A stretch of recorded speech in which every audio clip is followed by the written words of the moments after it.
Maintenant, on donne la parole à Wojciech Biberowski, superviseur européen à la protection des données, qui va modérer le panel 3, le futur de la vie privée, de la technologie, les défis et les solutions possibles.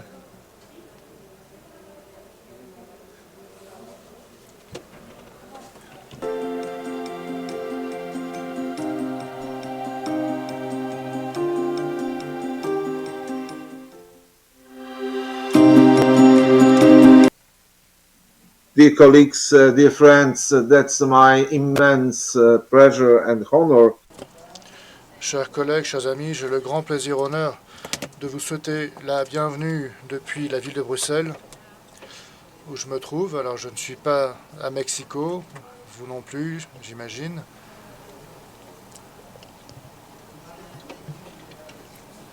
Mexico est une ville où on joue beaucoup au football, il y a une excellente gastronomie. Tous ces lieux occupent une place de choix dans ma bibliothèque. Il y a quelques années, j'ai assisté à une conférence sur la protection des données à Mexico, il y a 5 ans, et puis nous avons assisté à une réunion à Manzanillo également sur les questions liées à la protection de la vie privée. Tout cela est du passé aujourd'hui. Les réunions désormais s'effectuent en mode virtuel. Ce sont les seules qui nous permettent de réunir des intervenants du monde entier. C'est ainsi que nous procédons désormais. C'est notre façon de vivre actuellement. Il s'agit d'un monde extrêmement numérique. Et grâce à nos amis mexicains et de l'INAI, je les remercie d'avoir pu organiser cette conférence, cet événement, en dépit de tous les obstacles. Ce matin, quand je me suis levé, j'ai vu que Facebook m'avait informé qu'il y a 2 ans, j'assistais à une réunion avec les différents commissaires chargés d'aborder ces questions des protections de la vie privée. C'était à Tirana il y a 2 ans. Et mon mon compte Apple m'a informé également d'événements concernant ma fille, si elle voulait conserver son compte de Google.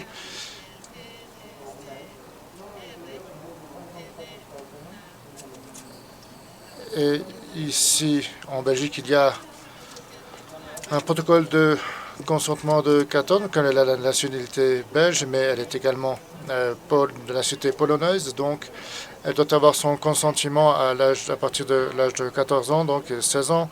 Donc elle doit choisir si elle veut obtenir le consentement de ses parents, de son père, ou si elle veut agir seule. Donc bien sûr, elle a décidé de procéder à partir de son compte en Pologne, enfin en Belgique, et tout cela est apparu en ce jour avant de commencer la session de cette conférence internationale. Cela nous montre donc qu'au-delà du fait que nous sommes dépendants de la technologie et que probablement nous allons devoir dépendre des personnes qui utilisent cette technologie, j'ai donc le grand plaisir d'être aujourd'hui modérateur de cette conversation, de ces échanges sur le rôle de la technologie et de ses développements futurs pour la nouvelle société numérique. J'ai donc l'opportunité aujourd'hui de parler avec de grands intervenants sur le marché. Je parlerai de cette thématique en fin de conférence, car vous n'êtes pas venu, le superviseur européen n'est pas venu, mais le porte-ouvert de cette conférence est bel et bien le moment au cours duquel nous allons entendre les interventions des personnes qui ont bel et bien des éléments pertinents à nous apporter sur cette société du futur et comment nous allons procéder à sa construction. J'ai donc le grand plaisir de souhaiter la bienvenue à 5 intervenants. Damien Jane Harvard, responsable de l'éducation de la vie privée d'Apple, Keith Wright, responsable de vie privée chez Google, Andrew Clearwater du OneTrust et Erin Hagen, chargé des questions de la vie privée de Facebook, et Damien Kieran, représentant des questions de la vie privée de Twitter. Donc c'est un grand plaisir que de vous recevoir aujourd'hui. J'ai des problèmes toujours de savoir comment donner la priorité aux différents intervenants. Nous allons donc procéder de manière alphabétique. Nous allons donc procéder par le nom de l'entreprise dont nous parlons alphabétique. Il s'agit donc de Apple qui va nous échanger des commentaires généraux sur ce panel qui concerne donc le futur de la protection de la vie privée et des défis en matière technologique et des solutions probables. Oui, merci beaucoup. Merci beaucoup de nous accueillir aujourd'hui. Et je suis désolé de ne pas être présente en personne à Mexico. C'est une ville que j'apprécie beaucoup. Je me rappelle de la conférence qui a eu lieu il y a une dizaine d'années. Alors malheureusement, je suis encore chez moi en Californie et je fais face aujourd'hui à un front froid. Donc il fait plutôt frais en ce moment en Californie. Donc je voudrais juste aborder un commentaire initial quant à pour savoir ce que vous pensez sur ces questions liées à la vie privée. Je vois ici sur l'écran que nous venons tous d'entreprises différentes. Il y a une tendance de nous rassembler et nous présenter comme de grandes entreprises de la technologie qu'on appelle GAFA, GAMA. Et je pense que concernant l'aspect de la vie privée, cet acronyme ne peut pas être utilisé parce que je pense que nous sommes très différents. Nous avons des modèles d'affaires différents, des données gérées de manière différente, dont je vais plutôt parler de la manière par laquelle Apple respecte et ce qu'Apple pense de la vie privée. Pour rappel, il s'agit d'une garantie individuelle, il s'agit de l'une de nos valeurs basiques et essentielles au sein de l'entreprise et nous sommes particulièrement préoccupés par la protection de la vie privée. Et non pas pour une question de publicité ou de marketing, mais c'est vraiment un élément sur lequel nous nous concentrons. La vie privée est incorporée dans tout ce que nous avons développé au début de notre entreprise. Apple s'est concentré énormément sur les équipes et les équipements. Nous avons de nombreux ingénieurs en matière de vie privée, de nombreux départements juridiques sur les questions de la vie privée, les relations publiques sur les questions de la vie privée, bref. Nous travaillons tous dans nos domaines de compétences qui font que nos produits sont tout à fait conformes aux exigences. Lorsque nous avons produit l'iWatch, au début, je me rappelle d'ingénieurs qui ont dit que voilà, ils voulaient développer un dispositif qui soit portable, mobile, qui puisse être donc placé sur le poignet. Ils savaient déjà qu'il y aurait des questions sur les données et la vie privée. Donc voilà la manière la plus commune par laquelle Apple souhaite vraiment agir en faveur de la vie privée. Donc comment travaillent nos équipes dans le concept de nos produits? Pour nous, la PPR est absolument importante et nous l'incorporons dans tout ce que nous faisons, dans tous les produits que nous développons. Nous récupérons la quantité minimale possible. Chaque fois que vous utilisez un Apple Maps, par exemple, il y a un nouvel identifiant qui est créé au hasard dans le téléphone, qui est utilisé par la suite pour entrer en communication avec les serveurs d'Apple. Et sur le long terme, ces chiffres se reconfigurent pour ne pas pouvoir retracer la localisation. Apple ne conserve aucun registre historique de la localisation. Nous voyons également des processus avancés pour des données sensibles qui sont présents dans les différents dispositifs. Nos appareils, nos dispositifs sont très puissants, très sophistiqués. Nous pensons donc que pour certains processus particulièrement délicats et sensibles, tout est absolument dans nos dispositifs. Donc à partir de nos systèmes opérationnels, notre version 15, eh bien, tous les traitements effectués par Apple s'effectueront dans le dispositif à moins que vous ne choisissiez de les partager. Puis, sur les questions de la transparence, nous permettons à nos clients de savoir ce qu'il se passe avec leurs données. Nous leur proposons l'option de gérer leur choix.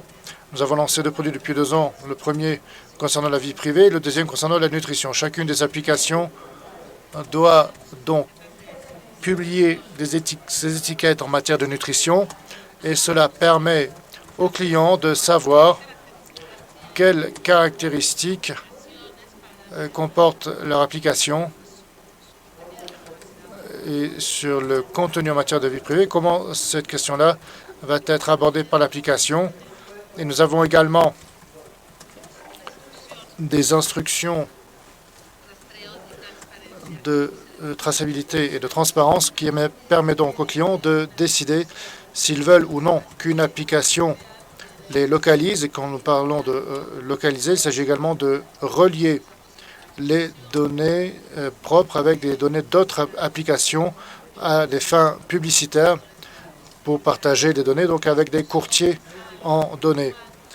Ces instructions apparaissent lorsque Apple identifie un publiciste ou une autre application qui veulent procéder donc à au suivi de la localisation. Ils peuvent décider si oui ou non ils acceptent. L'App Store doit de toute façon pouvoir fonctionner, même si vous refusez d'être localisé. Et la partie de sécurité, de toute façon, est cryptée et chiffrée. C'est la raison pour laquelle Apple considère la question de la vie privée comme primordiale. Nous allons procéder à des nouvelles versions.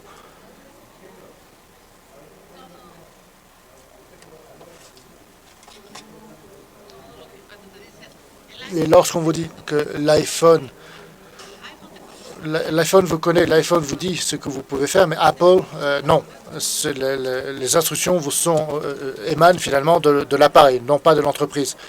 Donc, nous allons passer directement aux questions dans un moment, mais je voudrais demander à Erin Hagen de Facebook qu'elle nous présente son point de vue en matière de sécurité et technologie.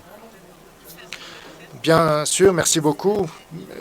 Ma voix est un petit peu, j'ai la voix un petit peu rock ce matin. J'espère que vous allez m'entendre, mais il se peut que je doive boire un petit peu d'eau au fil de mes interventions. Alors, pour moi, cet événement est important puisque, comme Wojciech et Jane l'ont précisé, il y a 10 ans, nous étions à Mexico. Et je viens à peine de célébrer mes 10 ans au sein de Facebook. Donc, c'était certainement la première conférence à laquelle j'assistais au nom de l'entreprise, au nom de Facebook. Donc, je me rappelle de conversations particulièrement brillantes. J'aurais aimé pouvoir nous retrouver aujourd'hui en personne. Lorsque je pense aux dernières années, je pense que la technologie et la question liée aux données ont beaucoup évolué. Aujourd'hui, je peux avoir un appel vidéo avec mes parents n'importe où dans le monde. Je ne me perds jamais lorsque je conduis. Je peux toujours être connecté avec les entreprises qui m'importent, tout en respectant la distance, les mesures sanitaires de distance sanitaire. Et la technologie nous a permis d'avoir accès à tous et aux données. La technologie a permis aux fonctionnaires de pouvoir répondre et faire face à cette pandémie. Donc l'utilisation de données et l'utilisation de la technologie présente également de nombreux défis et de questionnements vis-à-vis de la protection de la vie privée des personnes. Mais je dois dire que je fais preuve de beaucoup d'espoir puisque lorsque nous créons de nouvelles manières d'utiliser les données, nous avons également de nombreux sites comme celui-ci qui nous permettent de répondre, d'aborder les questions difficiles. Et si nous pouvons coopérer, je pense que nous pouvons construire des technologies qui autonomisent et donnent le pouvoir aux personnes dans le monde entier. Au cours de ces 10 dernières années, tout ce que nous avons appris en matière de vie privée a beaucoup évolué par le biais des prérogatives d'analytique de Cambridge. Et si nous ne protégeons pas la vie privée des personnes, eh bien, à quoi cela sert? Si les gens n'ont pas confiance au fait que nous protégeons leur vie privée, eh bien, nous allons bientôt péricliter, nos entreprises n'existeront plus. Donc, nous allons nous devoir respecter des accords signés et conclus. Nous devons créer un type de gouvernance qui implique que des milliers et des millions de personnes travaillent sur les questions liées à la vie privée. En matière de marketing, les services juridiques également sont tous focalisés sur le respect de la vie privée. Et nous avons également des exigences en matière de reddition de comptes. Et Mark Zuckerberg a certifié que notre entreprise respecte bien ses engagements. Nous avons d'autres évaluateurs également en matière de vie privée et notre conseil d'administration qui évalue si nous respectons ou non les directives en matière de vie privée. Donc, c'est ce que nous avons fait pour développer ces questions concernant la vie privée. De plus, nous avons développé de nouvelles manières d'incorporer les questions de la vie privée sur ces produits centrés autour des gens. Nous n'avons eu de cesse de travailler à un meilleur contrôle des services et produits utilisés. Par exemple, nous avons des fichiers sur le long terme, des messages chiffrés qui disparaissent et dans le même temps, nous faisons preuve d'efforts depuis de nombreuses années pour améliorer la technologie et les PETS, les paquets d'amélioration technologique, pour son sigle en anglais. Et peu importe le nombre de données que nous traitons, les gens doivent pouvoir toujours recevoir des services personnalisés et notre entreprise doit absolument garantir que les messages parviennent bel et bien aux personnes adéquates et de façon correcte. Donc, nous avons des forfaits technologiques améliorés qui sont importants, aussi importants que les microprocesseurs sur les ordinateurs. C'est particulièrement complexe, mais ils sont la force et le moteur de l'Internet et nous y travaillons. L'un des éléments pour lesquels nous avons avoir une pleine certitude, c'est que cela va devenir de plus en plus complexe puisque, tout comme les téléphones et les ordinateurs ont évolué et dans la façon par laquelle nous interagissons depuis 10 ans, eh bien, nous voulons également développer de nouvelles technologies de metadata qui vont vraiment modifier, changer nos vies au cours des prochaines années. Ce sont de nouveaux services que nous développons avec différentes plateformes et nous devons y procéder et travailler de façon conjointe avec les entreprises, les régulateurs, les membres de la société civile, afin de pouvoir réimaginer nos perspectives et nos régulations en matière de vie privée et de données personnelles. Il y a peu, nous avons envoyé Raven Stories, sont des lunettes qui ont des caméras intégrées afin de pouvoir capturer des images photos ou vidéos.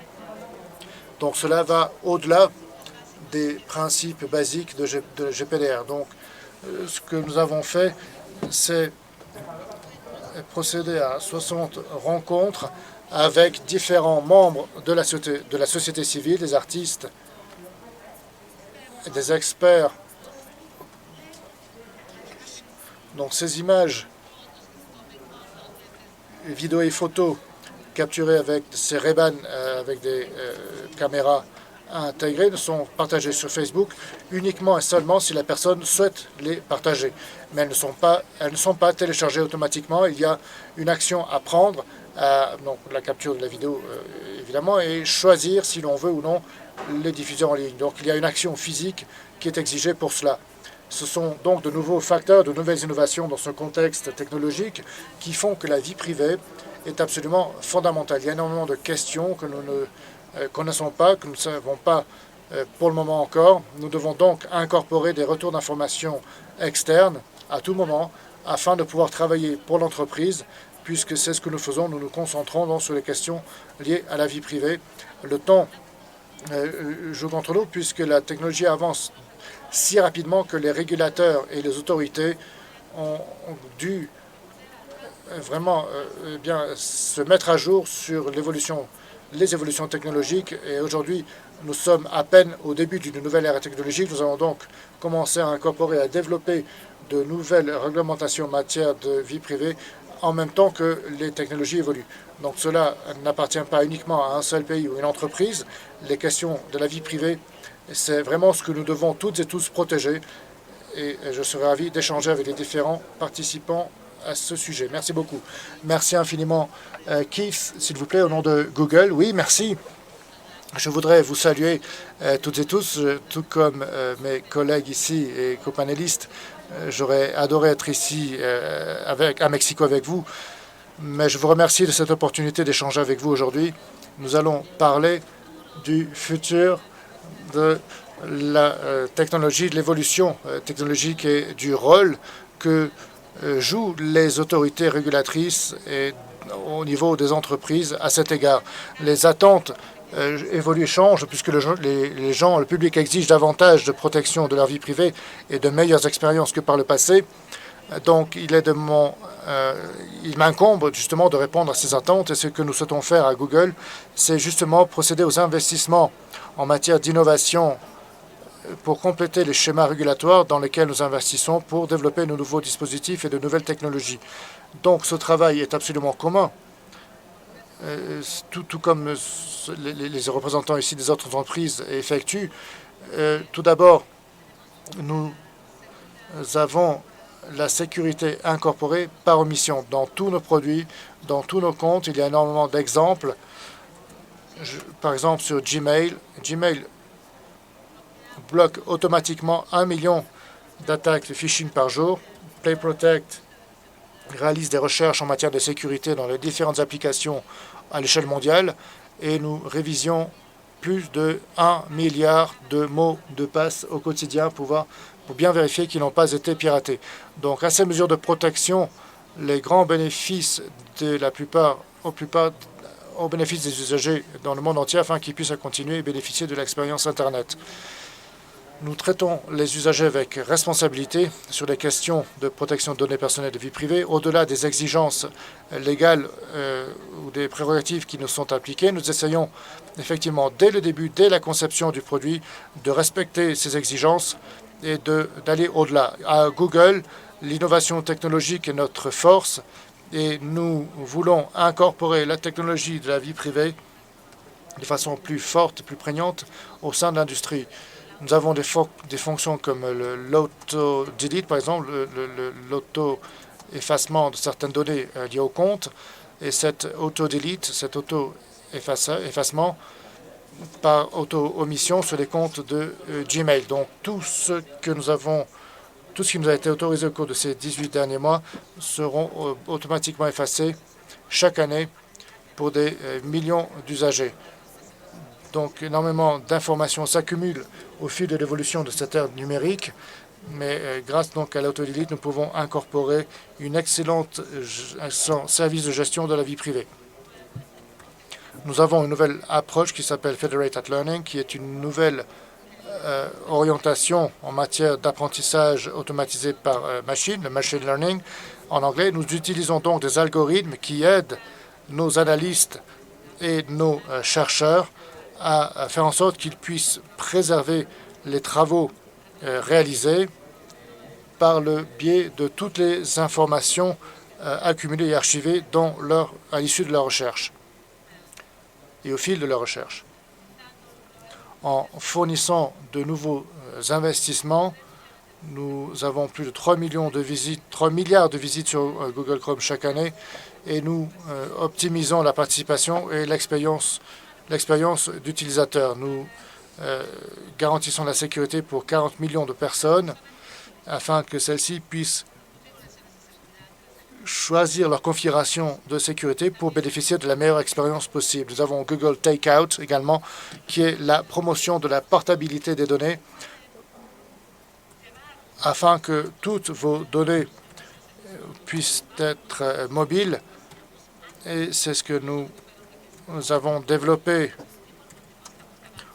bien avant les exigences légales et juridiques, et nous promouvons la participation constructive avec les régulateurs à l'échelle mondiale, et c'est absolument fondamental pour nous. Les échanges de flux de données s'effectuent à l'échelle mondiale, donc nous devons faire en sorte qu'il y ait des protections et que les services puissent être utilisés de façon fiable, en toute confiance. L'harmonisation et l'homologation permet de garantir que tout cela se réalise suivant les normes.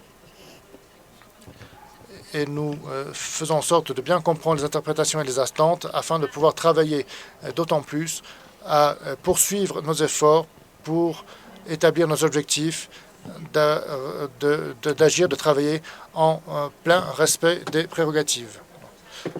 Merci beaucoup. C'est une approche différente de OneTrust, qui est différente des autres panels. Ravi d'être ici.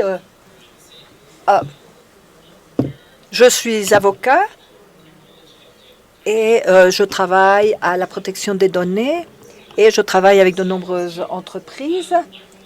Et je joue un rôle unique en tant qu'officier à la confiance, affecté à la confiance. Et je suis heureux de travailler pour vous et de vous aider à construire cette confiance avec nos clients. Et puisque vous participez à ce panel ces années, nous avons vu de nouvelles propositions en ce qui concerne les législations de la protection des données. Et d'après Gartner, en 2023, 65% de la population mondiale auront leurs données personnelles protégées et un niveau beaucoup plus élevé qu'en 2020. Alors, ceci fait partie du ciblage de notre entreprise pour que vous soyez tous conscients que nous avons déjà pris et nous avons déjà entamé les actions nécessaires à ce but et de plus en plus d'organisations sont en train de nommer, d'affecter les leaders qui vont également gérer la protection des données personnelles. Alors, essentiellement, il y a des entreprises qui travaillent sur la voie et pour que l'entreprise respecte les directives opérationnelles. Il y a les aspects politiques, la technologie pour refermer le fossé ou la fracture. Et la deuxième voie est que nous soyons concurrentiels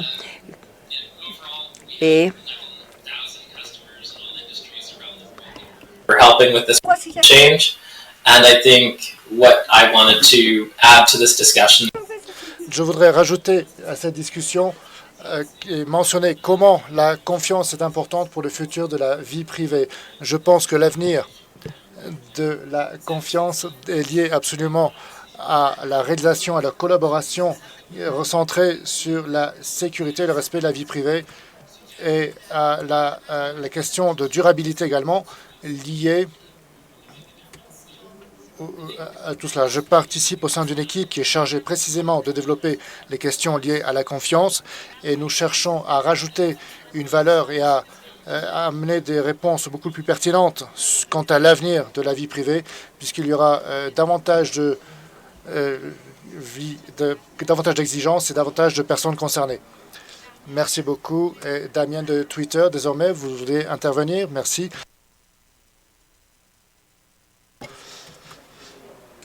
Alors, nous excuses, nous ne recevons pas l'audio original de l'intervenant. La cabine s'excuse, nous attendons que le son nous parvienne. Merci. Merci de votre patience. Très bien. Merci beaucoup Wojciech. Bonjour à vous toutes et à tous, ravi d'être ici avec vous et merci à mes chers collègues également pour leur présence. Comme toutes et tous, j'aurais vraiment aimé être présent à Mexico avec vous aujourd'hui, mais on m'a envoyé un rappel également, Paul m'a envoyé un rappel disant que j'étais également dans une réunion il y a 10 ans et m'a rappelé donc à ces bons souvenirs.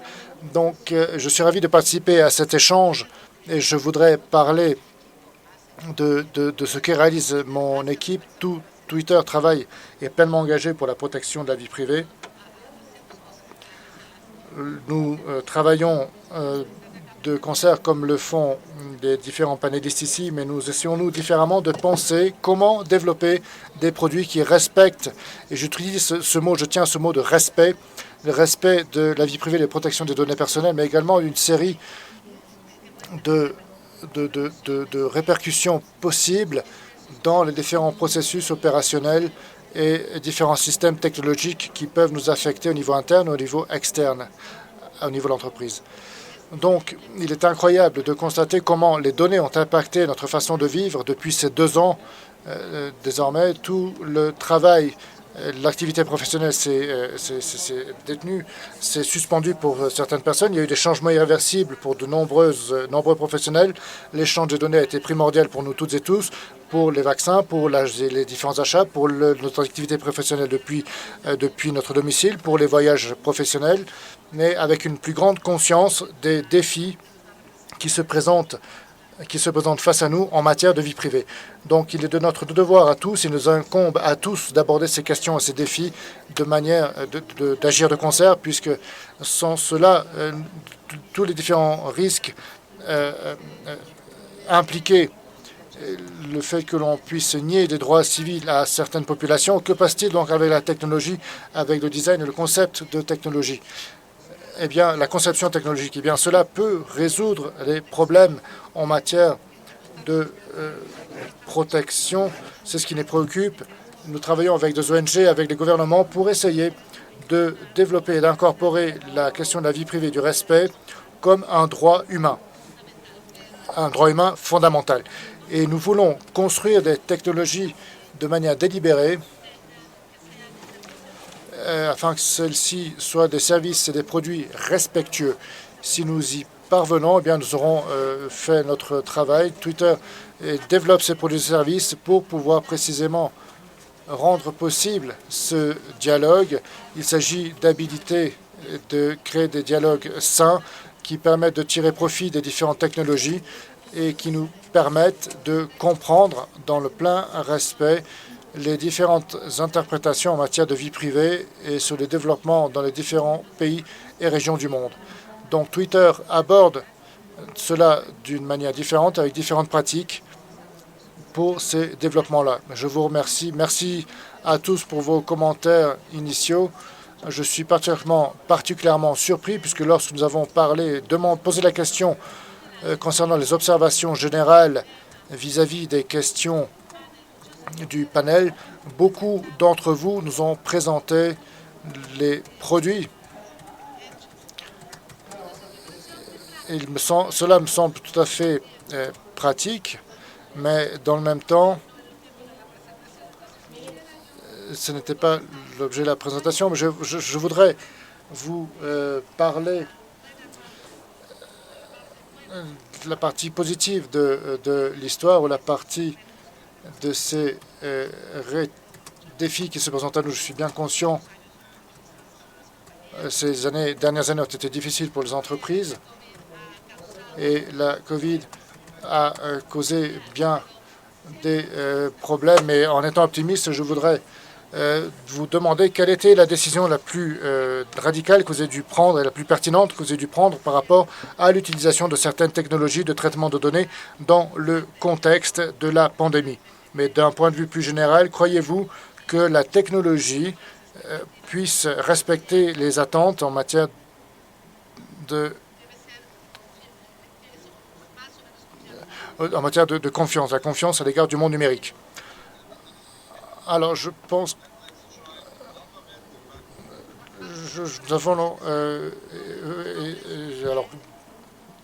nous allons demander par l'ordre le représentant de Clearwater, le représentant de OneChoice, M. Clearwater. Oui, bien sûr, avec plaisir. Alors aujourd'hui, nous sommes dans une situation vraiment particulière et singulière puisque de nombreuses entreprises doivent utiliser leurs données de façon appropriée.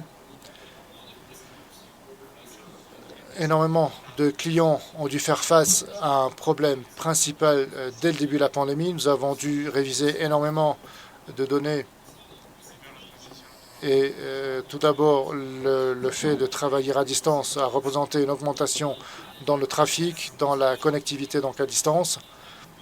Et toutes ces questions au sein de l'entreprise étaient liées aux technologies pour prendre un petit peu la température et faire opérer un suivi sur les contagions. Et notre directeur général nous a donc dit que nous devons fournir mieux prendre en charge nos clients, donc en renforçant tout ce que nous faisons habituellement, mais en procédant à une exigence de qualité encore plus exacerbée. Donc, nous avons incité nos clients à prendre à bras-le-corps ces variations. Et nous avons élaboré des guides, mais ces variations dans ces différents alignements représentent des défis importants que nous devons réaliser et relever, trouver les points communs entre les différents alignements afin de pouvoir avoir une série de normes qui fonctionnent dans les différentes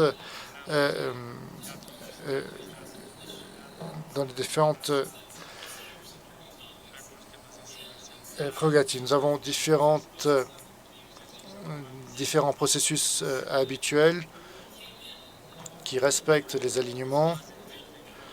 Plus de 30 rapports uniquement sur les guides généraux afin qu'on puisse vraiment tracer une feuille de route, puisque la valeur des informations qui peuvent être appliquées au sein de l'entreprise, nous avons voulu rendre cela possible et rendre cela public pour nos alignements en matière de soutien, c'est-à-dire de faire parvenir ces informations aux personnes qui en avaient le besoin, créer de nouvelles plateformes technologiques afin que les solutions utilisées par nos usagers au quotidien se poursuivent, mais qu'elles s'adaptent à leurs nécessités du moment. Et nous nous assurons que les flux de travail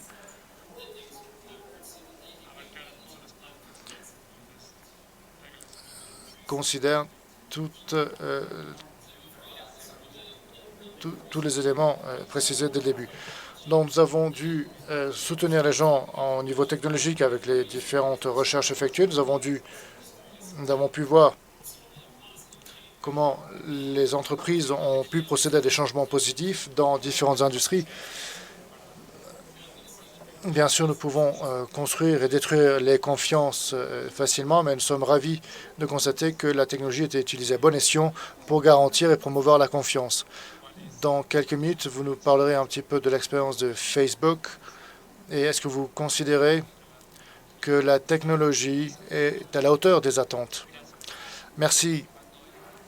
Lorsque la pandémie est arrivée, les entreprises ont été mises sous pression pour pouvoir contribuer à l'effort pour faire face à la pandémie et partager donc des données.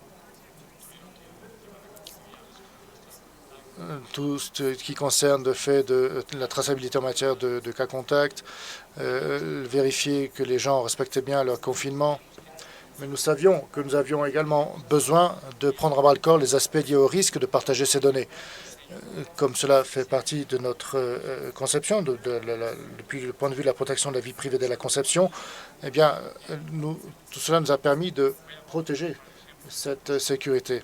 Dès le début, par exemple, de la pandémie, de nombreuses entités publiques nous ont demandé des informations afin de pouvoir mesurer l'efficacité du confinement. Nous avons donc travaillé avec des ingénieurs spécialisés sur les questions de la vie privée, avec des experts en droits humains.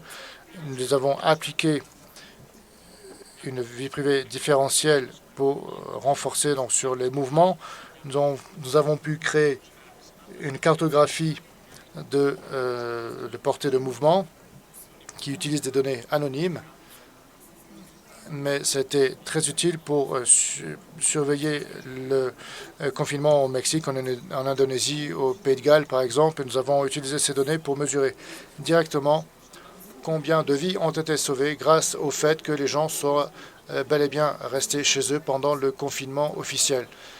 Nous avons soutenu également le développement de nouvelles capacités opératives au sein de nos applications afin de pouvoir connecter les gens à de nouvelles informations beaucoup plus précises sur le COVID pour justement éliminer les contenus nocifs et toxiques afin de pouvoir inciter les gens à se faire vacciner. De nombreuses personnes ont vu des informations fiables sur le COVID-19 sur notre plateforme. Et en termes généraux sur la pandémie, nous avons un programme qui s'appelle Data for Good, des données pour de bon, grâce à de nombreuses ONG qui se sont appuyées sur ce programme, qui existe dans plus de 60 pays, 500 organisations à but non lucratif, institutions, autorités au niveau international qui sont concernées, et des ensembles de données disponibles et anonymes qui ont été téléchargées plus de 3,5 millions de fois. Sur mes 10 ans à Facebook, cette réponse à la COVID-19 est vraiment ce dont je suis le plus fier, puisque au niveau technologie et données, lorsque nous avons mis en œuvre de façon responsable et à grande échelle en coopération avec les associations, les ONG et le milieu universitaire, tous ont répondu de concert et la technologie à ce niveau-là a répondu pleinement et cela me donne un grand espoir pour ce qui nous attend à l'avenir. Merci beaucoup, Keith. Je serai bref dans mes commentaires parce que je veux que tout le monde puisse avoir l'opportunité d'intervenir. Alors, je partage tout à fait cette sensation que ces 2 dernières années nous ont donné énormément de motifs pour être optimistes quant à la technologie, pas uniquement au niveau de Google. Il y a énormément de choses, moi, dont je suis fier. C'est que, alors que nous sentions tous impuissants face à cette pandémie, nos leaders, nos équipes de leadership a cherché à améliorer notre perspective technologique pour améliorer la santé de toutes et tous à l'échelle mondiale. Et nous considérons que cela a eu un grand impact positif et le rôle des technologies, cela souligne le rôle des technologies justement à ce niveau-là également pour l'avenir et en matière de reporting, de mobilité et connectivité. Nous avons pu traiter toutes ces informations pour protéger la vie privée, prendre des dispositions, diffuser ces informations à l'égard des professionnels de la santé. En deuxième lieu, mes companistes et moi-même, et avec Jane, nous avons passé énormément d'heures entre Google et Apple à passer des heures à mettre à jour et améliorer nos applications. Ça a été absolument fantastique pour les questions liées à la protection de la vie privée. Et au début de ce projet, il y a eu énormément de scepticisme. Certains disaient que la vie privée nous empêcherait de garantir l'efficacité de notre approche en matière de notification pour l'exposition à la COVID. Et grâce au milieu universitaire, grâce aux experts techniques, nous avons démontré que la vie privée n'était pas en danger, mais qu'au contraire, nous travaillons dans un grand effort conjoint pour sauver des vies, puisque la vie privée était vraiment notre point focal. Il s'agissait d'une exigence non négociable. Et nous avons pu intégrer des résultats, puisque la confiance est essentielle dans le cas d'une exposition via les notifications et les applications. La protection de la vie privée dès la conception était absolument indispensable. Nous avons beaucoup appris sur le rôle de la technologie au sein de la société, le rôle de la vie privée dans l'évolution technologique afin de pouvoir développer et faire face à des défis auxquels nous allons devoir faire face à nouveau dans l'avenir. Merci beaucoup, Jane, pour Apple. Oui, merci beaucoup.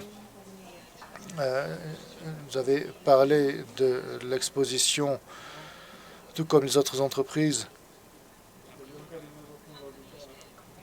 au printemps 2020, lorsque la pandémie a commencé. Nous nous sommes concentrés, nos événements étaient présentiels. Nous avons pu redistribuer et réévaluer nos questions de sécurité et menaces en matière de sécurité à l'échelle mondiale en ayant autant de personnel redistribué géographiquement et donc à distance.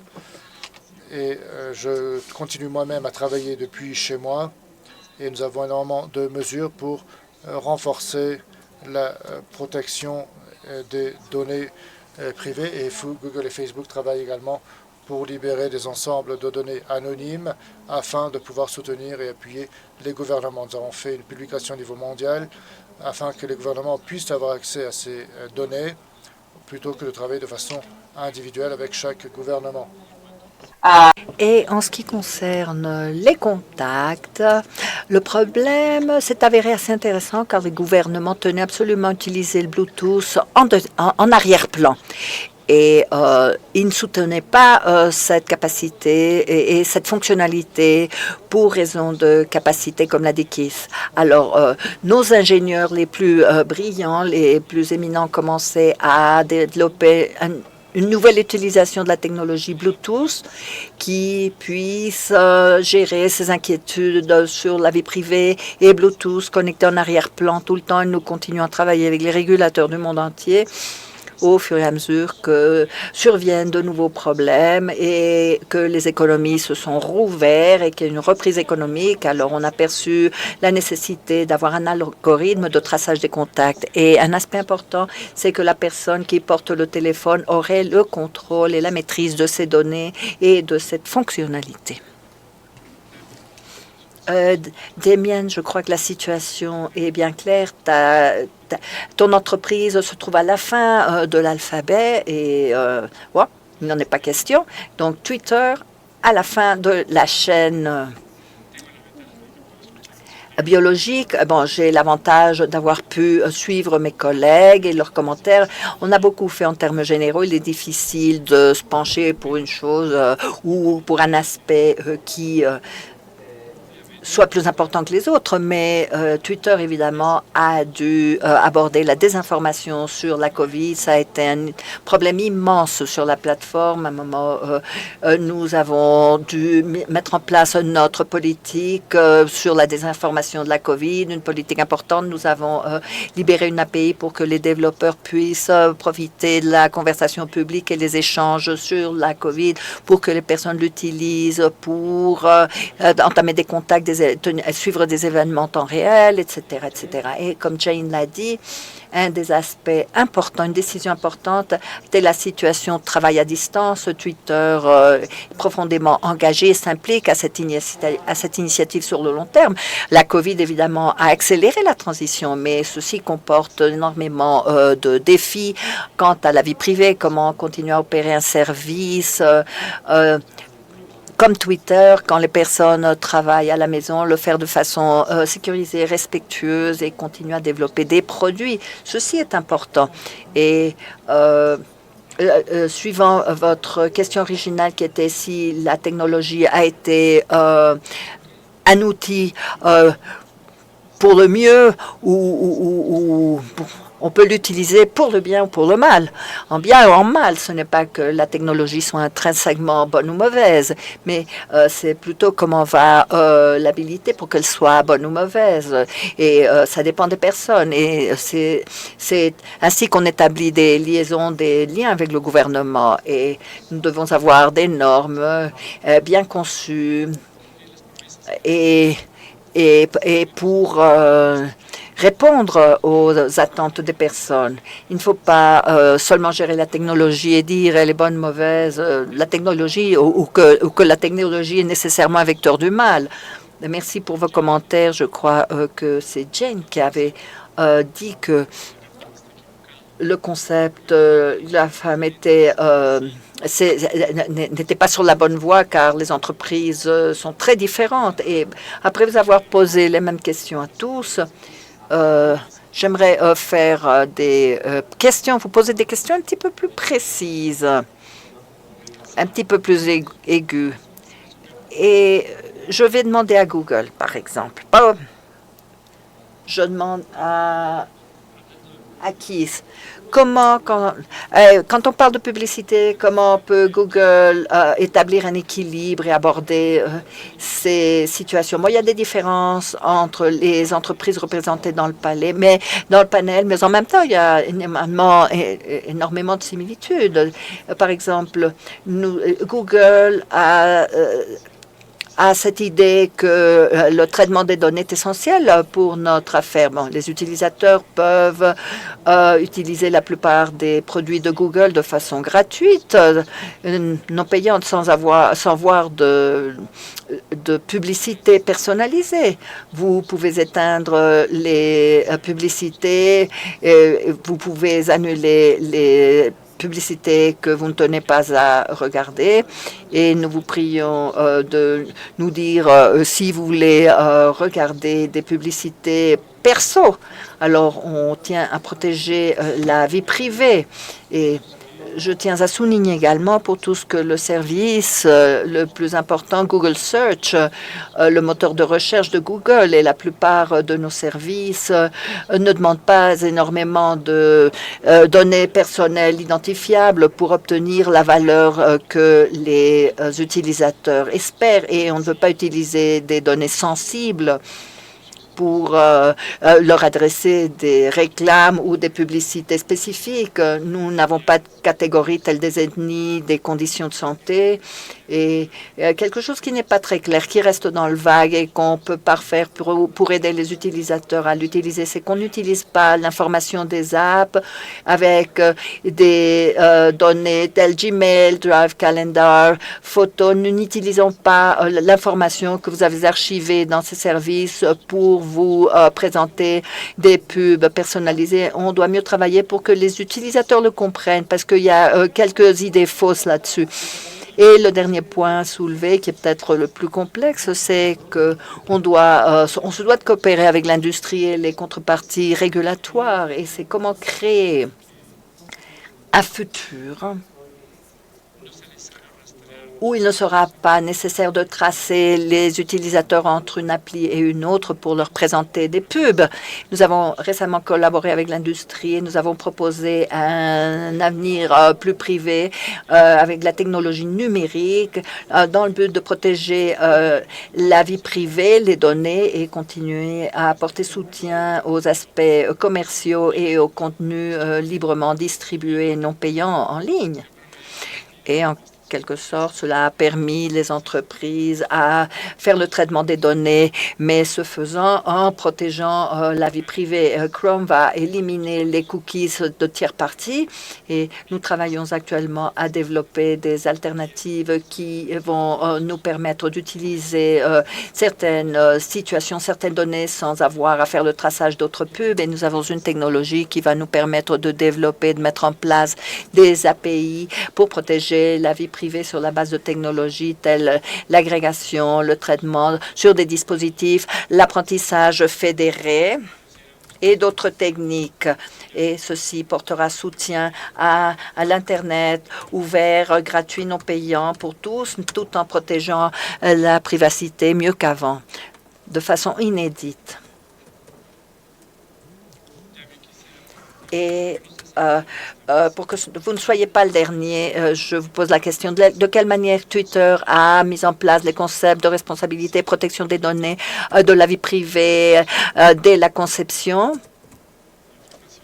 à partir de l'information, les pubs et la modération des contenus, ou quand vous rencontrez une situation de désinformation. J'utilise ce service pour voir ce qui se passe dans le monde, mais je suis un utilisateur qui a toujours... je m'excuse, je n'ai pas compris la dernière partie de la question. Bon, je tiens à signaler que chez nous, Twitter, la protection de la vie personnelle dès la conception n'est pas quelque chose que nous appliquons sur le contenu ou sur la désinformation. Ce sont des principes fondamentaux sur la façon dont on conçoit et on développe nos produits et services, notre infrastructure interne et toute autre chose qui aurait contact avec les données personnelles. Sur Twitter, avant la pandémie, l'objectif numéro 1 de l'entreprise pour toutes les équipes était la sécurité et la privacité. Avant cela, en 2019, l'objectif numéro 1 de notre équipe d'ingénierie était la même chose. Et quand on l'établit en tant qu'objectif au niveau de l'entreprise, cela va se filtrer toutes les équipes, tout ce qui pense et tout ce qui pense à des conversations sur les projets, sur la désinformation. Ils doivent tenir en compte la vie privée et la protection des données. C'est quelque chose qu'on devrait faire immédiatement, mais cela au niveau entreprise, ça devient plus urgent et ça devient la priorité. Et depuis 2019, c'était déjà la feuille de route vers l'avenir, quelque chose de fondamental pour développer les produits, les politiques, les infrastructures, etc. La manière dont on le gère de façon stratégique, comme nos collègues ici, des audits de sécurité, minimisation des données, par exemple, tel Jane l'a déjà commenté, mais nous devons également mettre la responsabilité sur la table. Il est très bien de gérer des procès, des mesures opérationnelles, mais sans la responsabilité pour l'étayer, cela n'a aucune force. Twitter prend très au sérieux sa responsabilité et tous les ans, trimestriellement, nous présentons un rapport au conseil d'administration par mandat de l'entreprise et portant sur nos pratiques à la protection des données, la vie privée, les risques, ce qui se passe dans la compagnie, et le débat se gère à ce niveau-là, au niveau du conseil d'administration, et cela ça va se déverser en cascade aux autres niveaux. On va parler des produits et services qui vont suivre un procès obligatoire d'évaluation de la sécurité. Également, une conversation au niveau du conseil. Si nécessaire, alors ce que nous prenons très au sérieux, c'est qu'on ne peut pas envoyer un produit s'il n'a pas fait l'objet d'un audit de sécurité. Si les risques sont élevés, le produit ne sera pas déployé. Mon équipe a un pouvoir de veto pour arrêter, à bloquer un produit qui n'arrive pas sur le marché si on n'a pas porté solution à une situation ou un problème avant de porter ce produit sur le marché. Et un autre aspect, c'est la formation. Il est bien d'assumer sa responsabilité, mais il faut autonomiser les personnes qui travaillent sur ces produits avec les outils, les savoirs, pour qu'ils puissent repenser à tous ces facteurs tous les jours. Nous avons des informations obligatoires. Cela dépend du rôle qu'on joue dans l'entreprise, mais nous avons également des règlements qui ont été conçus pour le respect de la vie privée, les données personnelles. Nous avons les Doves. Les Doves sont un groupe.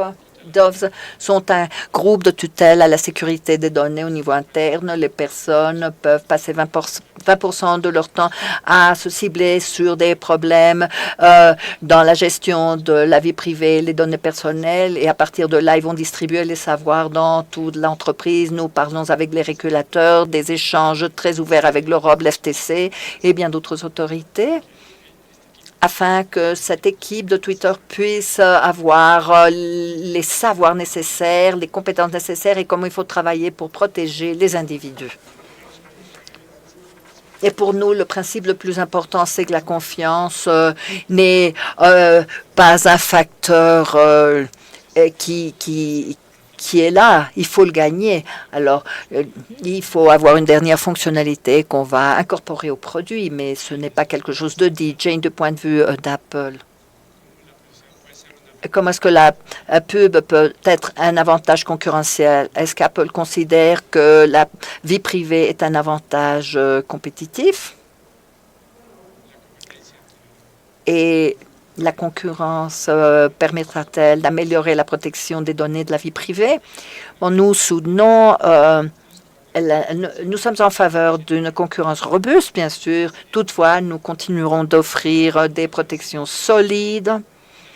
En ce qui concerne la protection des données personnelles et de la vie privée, c'est ce que les personnes attendent. Il y a des années, les législateurs parlaient de sideloading, que iPhone permettrait l'installation des applis à partir de tiers parties et non pas l'App Store. Et cette pression continue. Mais l'App Store a un avantage en termes de malware, ou de logiciels malveillants, car il distribue les applications en plus des fonctionnalités utilisées. L'App Store est bien plus sécurisé qu'un système de tiers parties qui n'appartient pas à une distribution centralisée. Et il possède 98% moins de logiciels malveillants que le système opératif d'Android de la concurrence. Alors, les dispositifs iOS sont plus sûrs, plus fiables.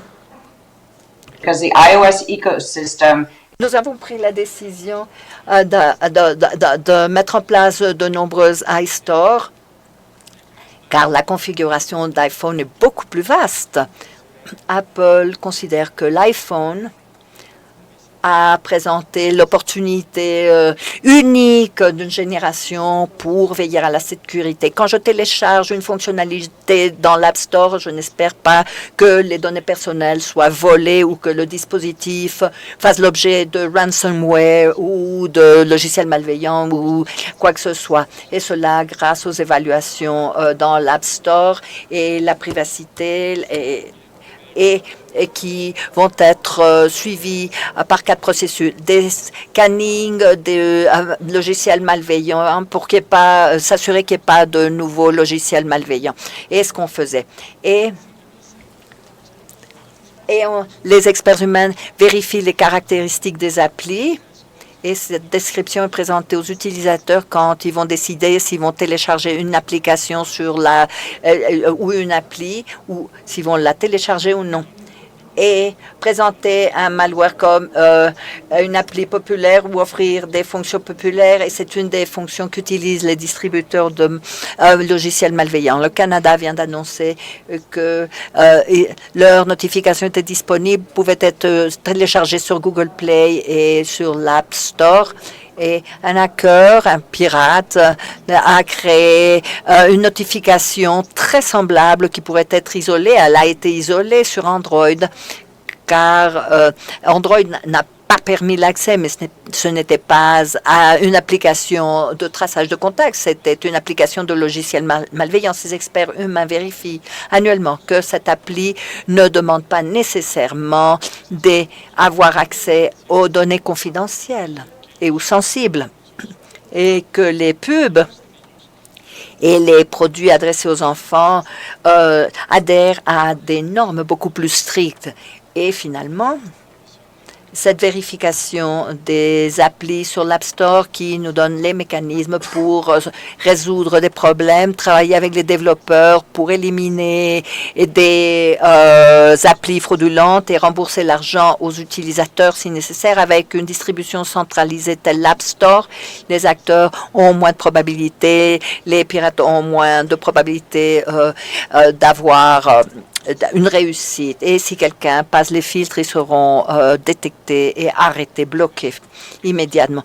Et ces cas-là nous permettront d'améliorer la sécurité pour que la même attaque ne devienne une récidive. Et nous devons être redevables. Et je crois que le monde de la vie privée et des données personnelles travaille d'arrache-pied pour établir des différents niveaux de protection. Le GDPR nous pose des principes qui pourraient s'élargir au niveau de la concurrence. Si jamais il y avait des accusations qu'on a évité qu'une appli soit distribuée par le biais de l'App Store, et il faut être redevable finalement et rendre des comptes là-dessus et démontrer que la justification s'est basée sur les inquiétudes sur la privacité, sur la protection des données. Grand merci.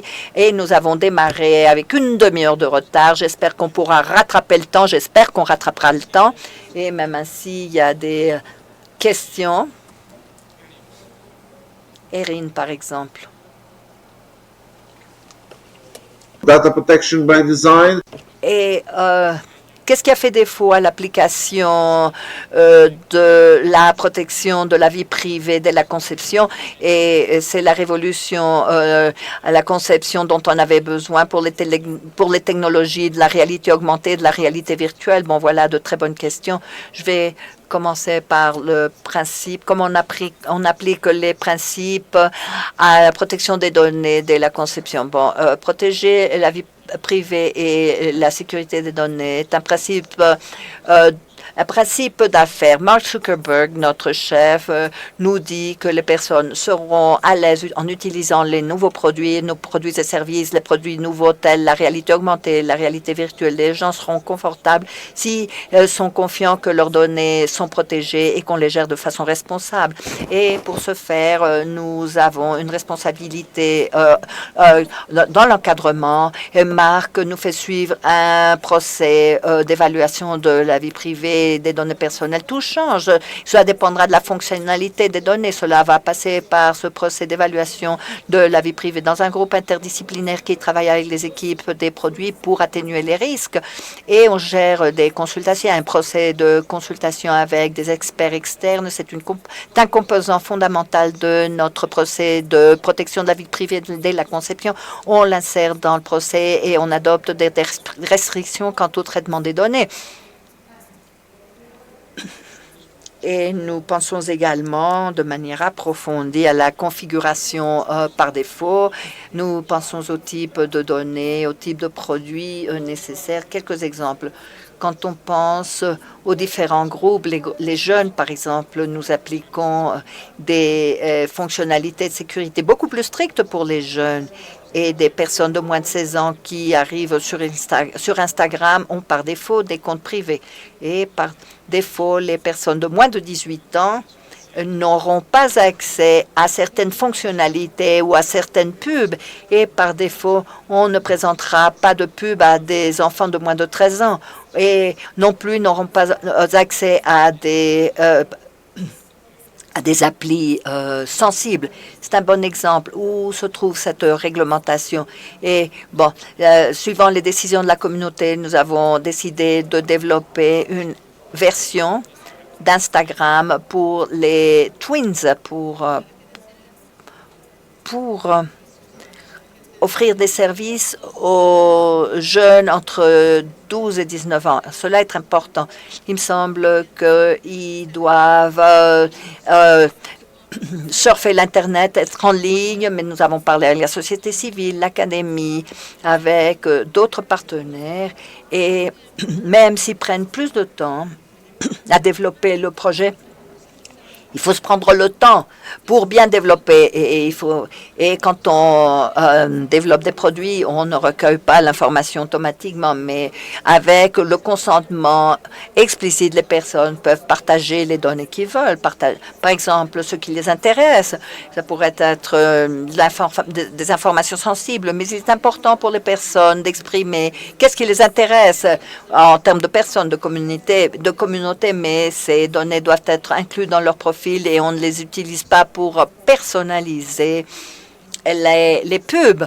On utilise également des concepts tels l'Oculus Vert. Ces casques que mettent les personnes n'envoient pas des images des personnes au serveur ni l'information des mouvements, mais c'est des capteurs plutôt qui enregistrent l'information et qui utilisent les identifiants du client. Alors, nous réfléchissons à ces questions spécifiquement et on incorpore ces retours d'informations sur tout ce qu'on fait sur Metaverse et les modèles d'affaires. La protection de la vie privée est essentielle, mais il faut attendre à ce que la publicité fasse partie des produits, que la plupart des entreprises visent le Metaverse. La pub est importante, pas seulement pour financer les énormes investissements que doivent faire les personnes pour développer ces technologies, mais également pour soutenir les créateurs individuels, indépendants.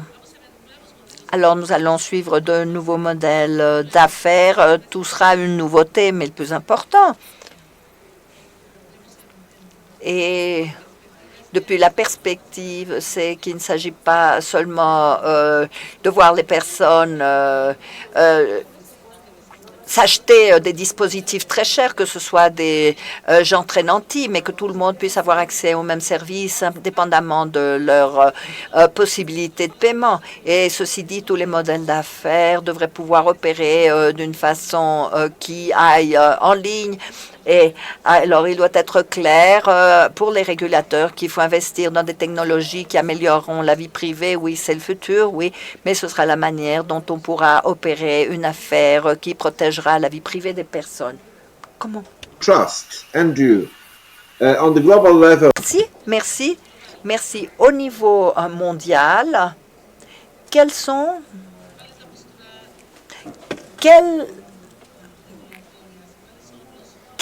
les points de vue régulatoires? Quels sont les aspects considérés importants par OneTrust? Et que peut-on nous attendre des régulateurs et des concepteurs de politique? Vous êtes l'expert quant aux différences des perspectives et des ciblages. Oui, en effet, merci. Ben, je ne sais pas si je peux vraiment affirmer cela. Merci beaucoup pour cette question. Il y a énormément d'activités qui surviennent et d'initiatives qui commencent à surgir dans le monde entier. Alors, ce qu'on observe ici et qu'on les a mises en avant ici. Mais je vais commencer je vais parler de la législation, je vais parler du Forum américain de la protection des données. Alors, on essaye en ce moment de trouver des cadres référentiels dans le monde entier pour qu'on puisse adhérer et avoir une conformité également avoir les relations de l'Union européenne au traitement des données et l'intelligence artificielle. Et cette prise de décision automatisée est un des thèmes qui ne cesse de surgir.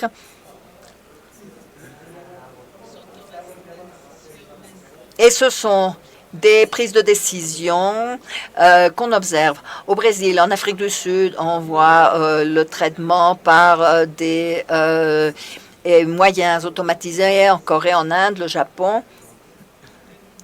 Il y a toujours un dénominateur commun et il me semble que on peut, par exemple, penser à l'APEC et le flux de données transfrontalier. On peut toujours revoir l'année 2020, réviser les études qui ont été réalisées quant aux capacités du commerce électronique. Et il y a également des rapports qui portent sur les données, les responsabilités et les principes de responsabilité qui appliquent dans chaque cas. Et cette dernière année, on peut voir que l'ASEAN a fait énormément de travail, Bermuda, les États-Unis, de nombreuses activités sur le transfert de données transfrontalier, et la Chine met à profit le système également.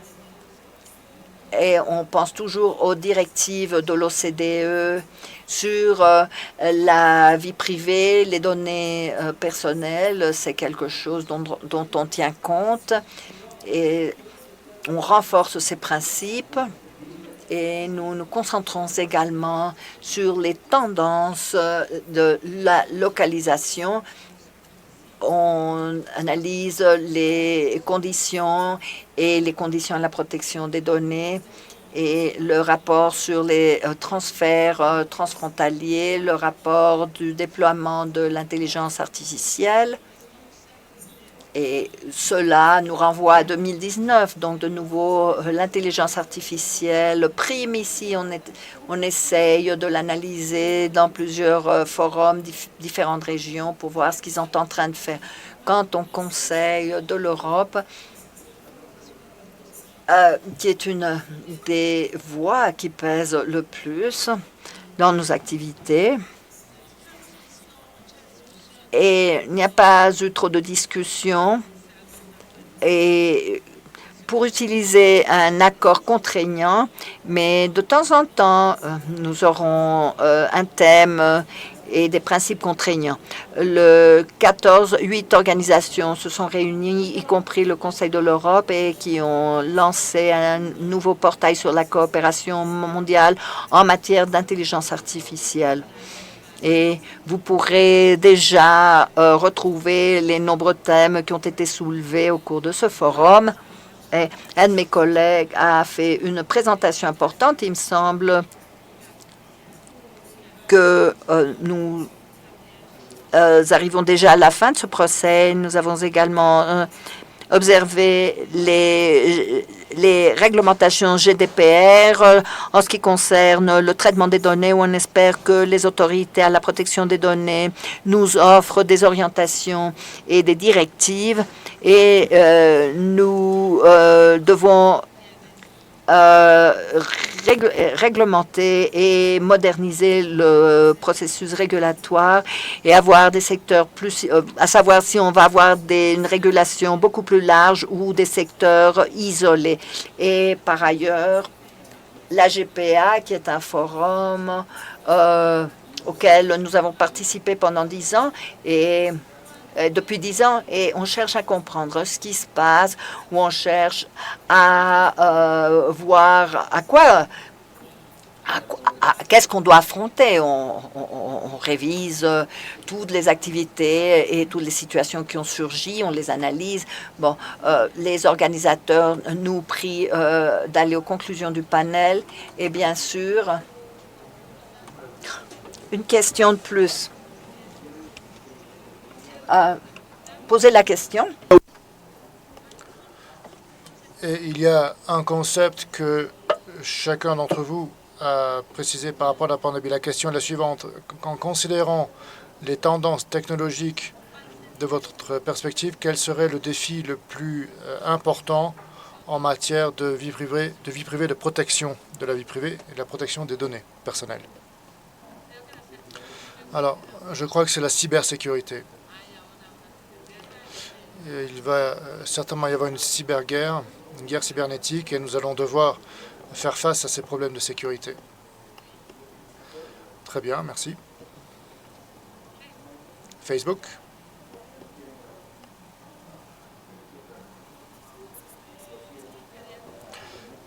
Keith, vous vouliez intervenir? Non, très bien. Alors, nous n'avons pas de technologie qui ne peut être définie par consensus. Donc, je pense que c'est consensus et collaboration pour l'avenir. Quoi d'autre? Twitter. La machine learning et une intelligence artificielle responsable. Google, oui, je pense que le déploiement de technologies également protectrices de telle manière à ce que les libertés sur Internet soient protégées. Et moi, en ce qui me concerne, je crois qu'il nous faut travailler sur les technologies et dans le développement de la confiance. Merci, le temps imparti s'achève. Je voudrais donc résumer brièvement. Ce n'est pas la fin de cette discussion. Tout d'abord, sachez que nous allons avoir une conférence juste après et il y aura des réactions issues de vos perspectives et de vos propositions. Les défis auxquels vous faites face, je considère que les règles de la vie privée ne sont pas in fine en soi.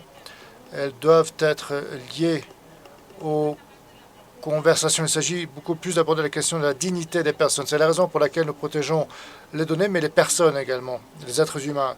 Nous parlons là d'une compréhension projetée vers l'avenir quant à ce qu'est la compréhension humaine et les actions conjointes qui définissent les droits humains.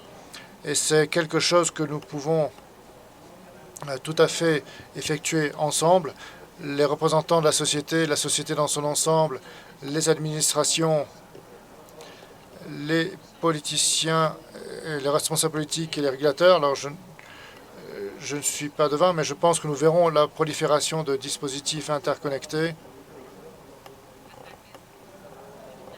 des attaques criminelles, du piratage cybernétique, attaques cybernétiques. Nous aurons des problèmes pour obtenir des informations et des problèmes également avec les services, car le défi auquel la cybersécurité va devoir faire face, nous ne le questionnons en aucun moment. Il s'agit plutôt on ne va pas protester contre le développement des technologies de l'innovation et de la sécurité inhérente, mais il y aura un moment où nous allons devoir, au fur et à mesure, nous rendre compte que nous n'allons pas pouvoir rester sur nos acquis du passé. Nous allons devoir penser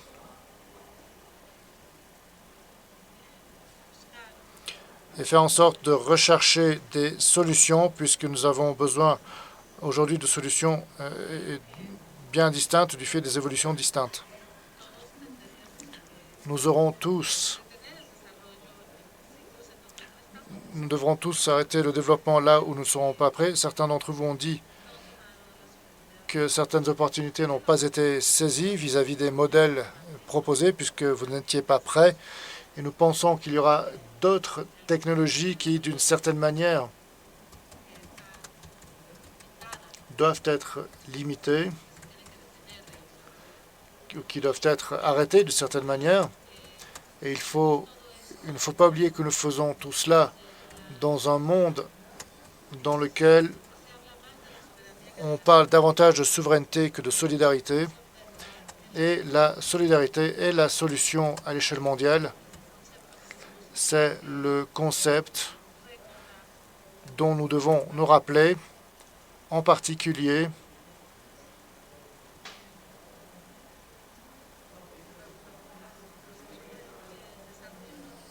je pense que le développement ne doit pas être en conflit avec le développement humain. Nous devons donc coopérer et collaborer pour faire en sorte que la dignité humaine et la justice deviennent bel et bien une réalité. Et j'aimerais conclure sur cette note optimiste. Merci à tous les participants. Merci également à toutes celles et ceux qui nous ont envoyé leurs questions. Certaines étaient dirigées au panel précédent concernant la coopération internationale. Merci infiniment. J'espère vous retrouver dans les sessions ouvertes. J'espère que l'IFAI parlera des résultats de cette session. Je vous remercie infiniment. Au revoir.